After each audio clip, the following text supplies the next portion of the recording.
1 வீக்கா வந்து நம்ம ஊர்ல திருவிழா போயிட்டு இருந்துச்சு. அதுல ரொம்பவே பிஸியா இருந்தேன். கடையிலுமே வந்து ஏகப்பட்ட வேலை இருந்துச்சு. நான் ரொம்பவே டயர்ட் ஆயிட்டேன். சரி ரெஸ்ட் எடுக்கலாம் அப்படின்னு சொல்லிட்டு யோசிக்கிற டைம் கூட இல்ல. நம்ம நிலத்துல ஏகப்பட்ட வேலை வந்து பெண்டிங் இருக்கு. நம்ம ஒரு 10 நாளைக்கு முன்னாடி வந்து நாத்து விட்டுருந்தோம் இல்லையா, நெல் நாத்து. அதெல்லாம் வந்துருச்சு. சரி அதெல்லாம் வந்து நடணும்.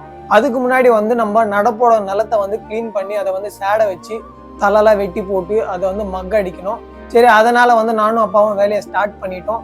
நான் வந்து ஒரு 10 நாள் வந்து கடையிலே இருந்ததுனால நிறைய வேலை பெண்டிங் இருந்துச்சு. இருந்தாலும் பரவாயில்ல, கொஞ்சம் ஃபாஸ்ட்டாக செஞ்சிடலாம் அப்படின்னு சொல்லிட்டு வேலையெல்லாம் ஸ்டார்ட் பண்ணிட்டோம். வரப்பெல்லாம் கட்ட ஆரம்பித்தோம். இந்த வாட்டி வந்து மாட்டில் ஓட்டுற மாதிரி இல்லை, டிராக்டரில் தான் ஓட்டலாம் அப்படின்னு இருக்கிறோம். ஸோ இது வந்து வாழைத்தோட்டம் வச்சுருந்ததுனால தண்டெல்லாம் வந்து பெருசு பெருசாக இருக்கும். அதை வந்து மாட்டில் ஓட்ட சொல்ல ரொம்ப கஷ்டமாக இருக்கும்.